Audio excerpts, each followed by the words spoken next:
São Paulo, 21 de abril de 2020. Eu sou Miguel Nicoleles e este é mais um episódio do Nicoleles Night News. Boa noite e bem-vindos. Bom, depois de um período aqui turbulento desde sábado até hoje, infelizmente ontem eu não tive como gravar porque as emergências eram muitas e não havia tempo útil para fazer um programa com calma e poder trazer para vocês a informação precisa. Eu estou de volta aqui, esperando que seja o primeiro programa da semana. Eu espero conseguir fazer todos os programas até sexta-feira.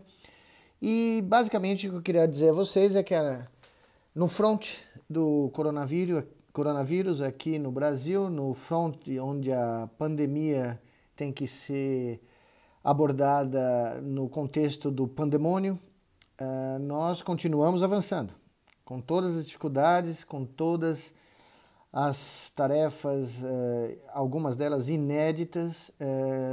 O nosso comitê científico do combate ao coronavírus ao Nordeste continua avançando e hoje eu comecei uma campanha que eu vou estender ao longo dos próximos dias, pelo menos a próxima semana. Pedir a vocês todos que me seguem no Twitter, no Facebook, no Instagram, aqui no Nicoleles Night News, que me ajudem a divulgar o aplicativo Monitora Covid-19, que se transformou nesse momento na melhor forma de nós conseguirmos dados em todo o Nordeste dos pacientes que estão começando a ter sintomas do coronavírus, que uma vez que nós não temos os testes disponíveis para testar em massa, como os países como a Coreia do Sul, a Alemanha, Taiwan, Hong Kong conseguiram fazer, a nossa chance agora de ter dados mais apurados, e sem dados a gente não consegue fazer estimativas ou cenários que sejam úteis, a nossa chance é pedir aos nossos irmãos espalhados por todas as cidades, municípios, vizinhanças, metrópoles, bairros do Nordeste que nos ajudem baixando o aplicativo do Monitora Covid-19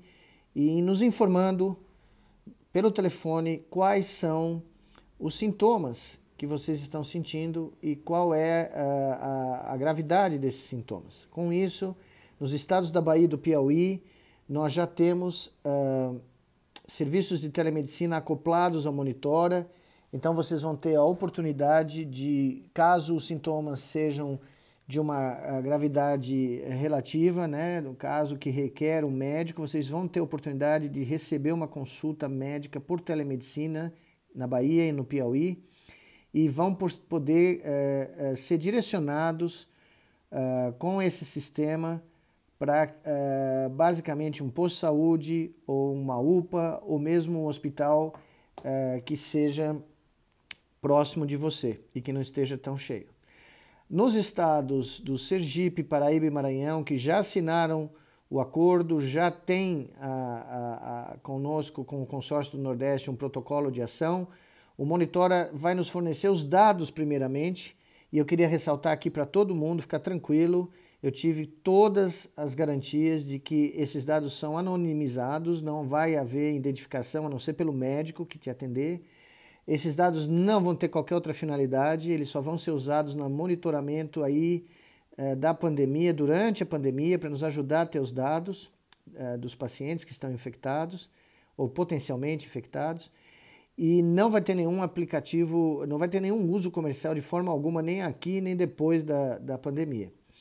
Mas nos estados do Sergipe, Paraíba e Maranhão, o Monitora vai estar disponível para que vocês façam essa descrição dos sintomas. É muito fácil, é só preencher campos com o dedo, super simples, para que a gente possa ter na nossa sala de situação lá em Salvador e também uma sala de situação virtual, um quadro dinâmico contínuo dos casos, onde eles estão aparecendo, em toda a região do Nordeste. Isso é muito importante. Eu peço também, aqui faço um pedido encarecido aos governos dos outros estados, dos outros 5 estados que ainda não têm acordos com o Monitora conosco, estados do Ceará, Rio Grande do Norte, Pernambuco está a caminho, mas Alagoas, estados que ainda não estão acoplados ao aplicativo que tomem essa decisão rapidamente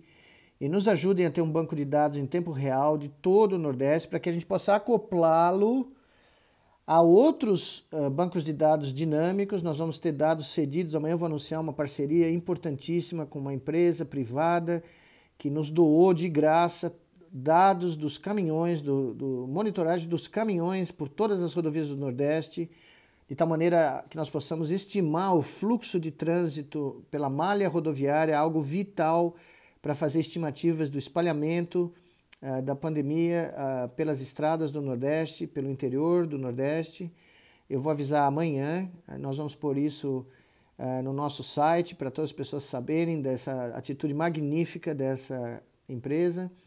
E outros bancos de dados que vão ser acoplados para a gente definir aquele just-in-time da saúde que eu falei para vocês. Ou seja, nós vamos ver onde as coisas estão, os focos estão surgindo pelos relatos dos pacientes, vamos saber que rodovias podem estar espalhando esses casos de uma cidade para outra, vamos poder prever isso com uma certa acurácia no tempo, no futuro, o espalhamento, né?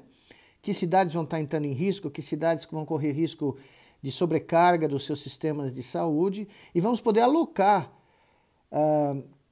elementos de saúde, profissionais de saúde da nossa Brigada Emergencial de Saúde, que está sendo criada, que vai nos ajudar a aumentar o efetivo médico de profissionais de saúde, enfermeiras, funcionários da saúde de todos os tipos, para que nós possamos pôr em prática aquela estratégia que eu mencionei para você semana passada.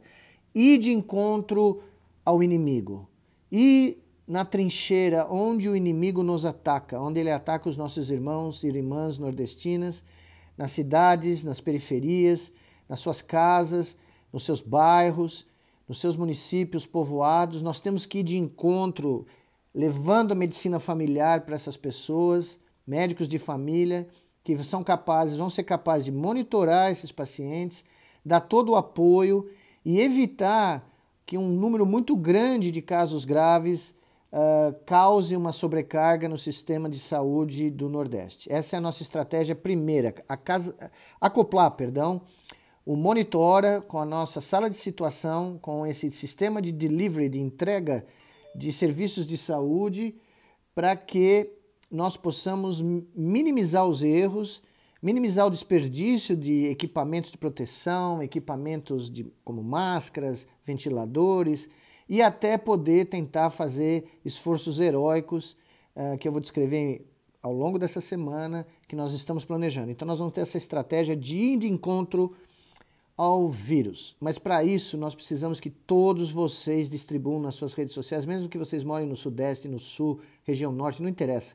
Existem milhões de nordestinos que precisam saber que o Monitora existe e que nós estamos aqui preparando um projeto, um programa estratégico de ajudar todos esses nordestinos que estão em cidades menores ou em comunidades mais humildes.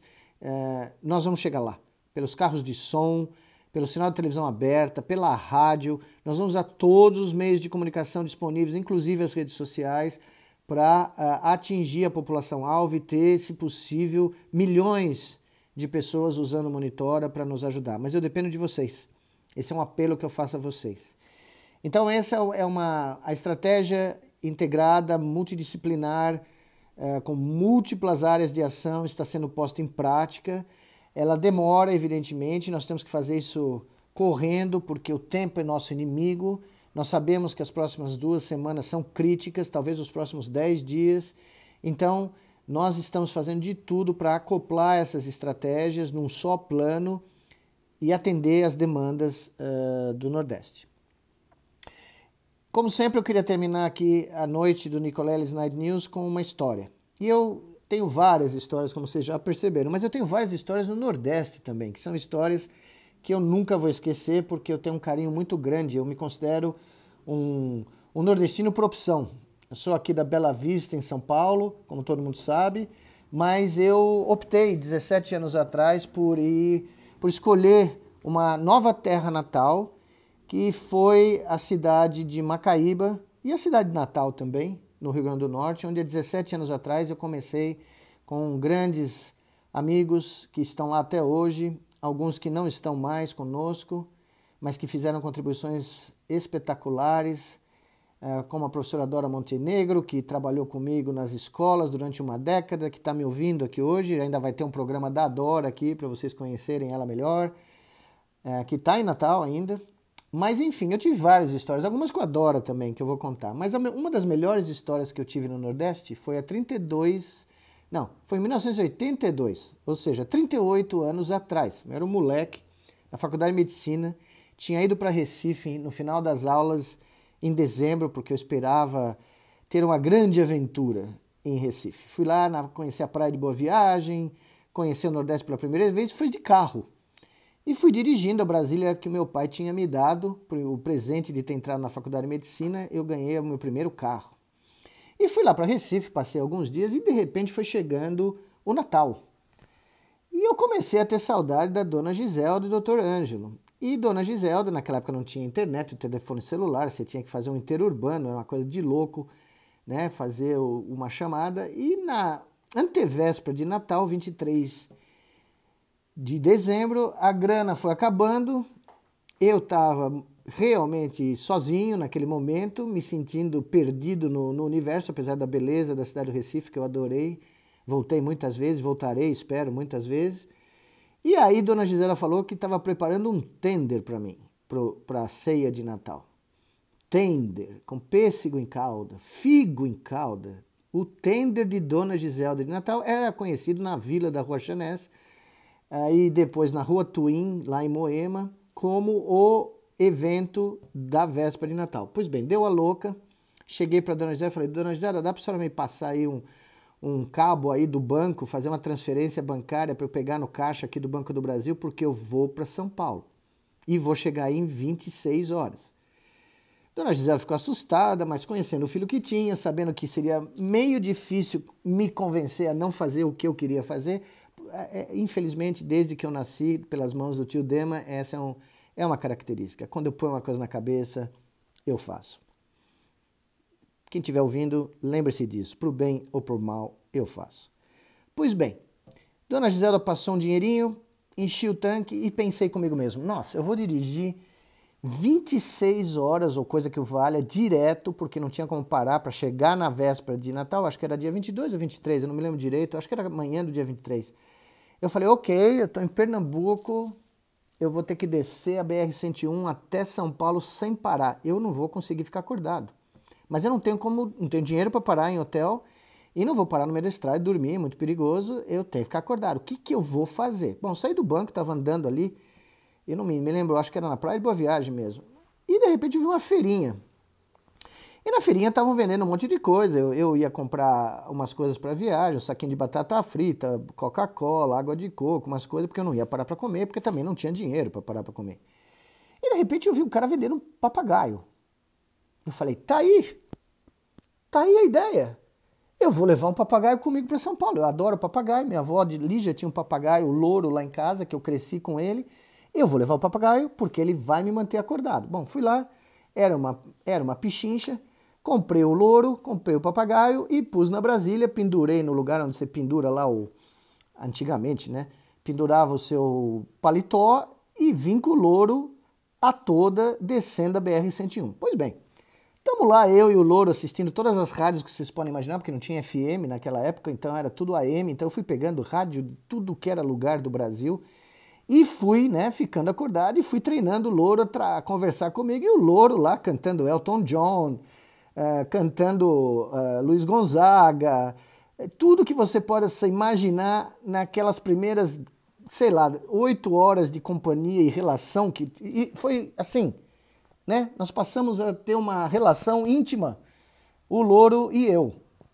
Ocorre que nessa grande interação social, homem e papagaio, no meio da Bahia, em algum lugar perto de Ilhéus, que eu não me lembro direito onde era, eu me distraí. E eu sou uma pessoa que nunca tive multa na minha vida, eu sempre dirijo no limite da velocidade, muito, né? Mas naquele momento eu estava tão animado e estava com tanta pressa de comer o tender de Dona Giselda que eu me distraí e basicamente cheguei assim a uma velocidade do tio Dema, né? Por volta de uns 160, 170, num retão que tem lá, no meio de lugar nenhum na Bahia.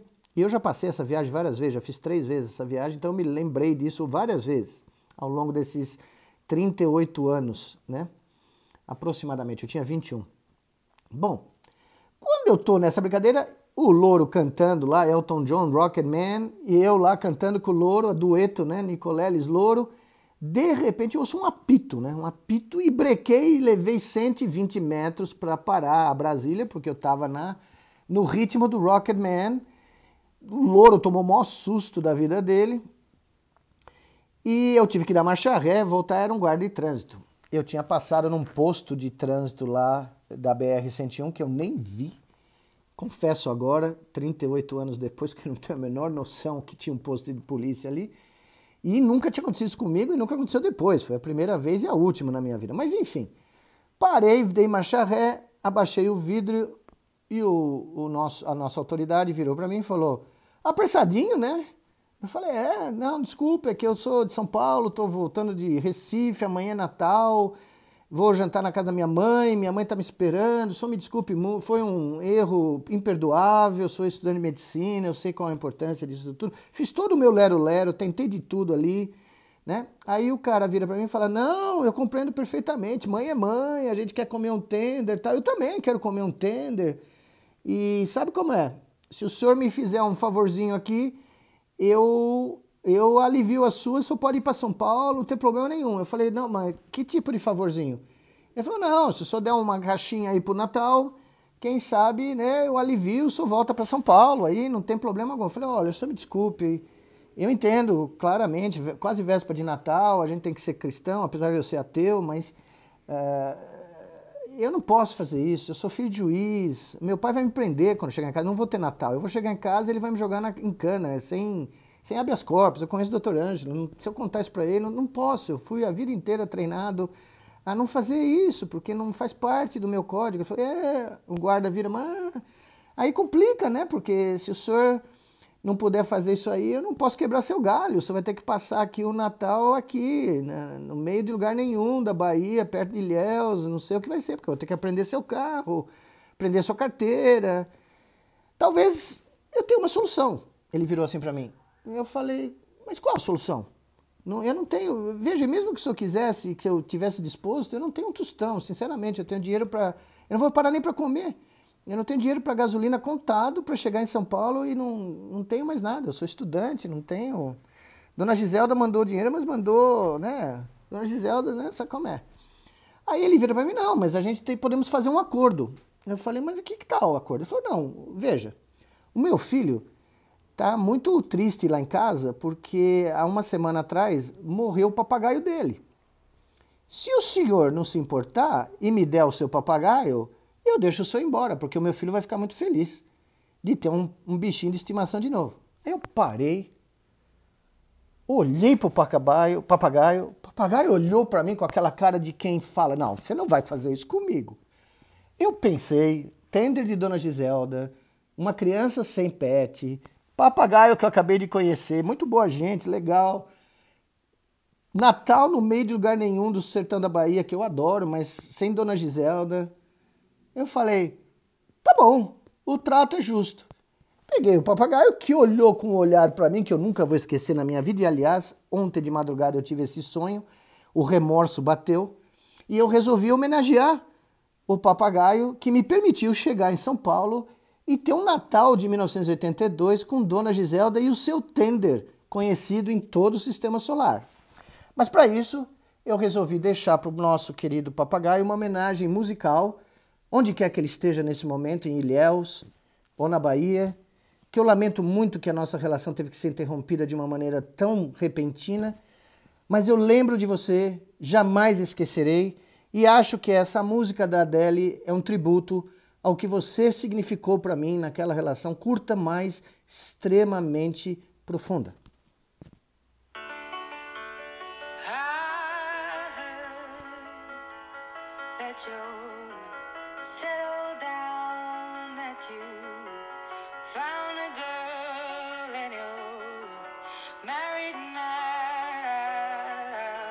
Eu tenho certeza absoluta que aquele menino teve um enorme e feliz Natal, porque aquele papagaio era muito especial, eu garanto para vocês.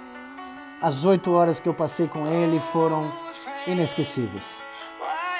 Boa noite, cuidem-se bem, fiquem em casa e até amanhã com mais um Nicoleles Night News.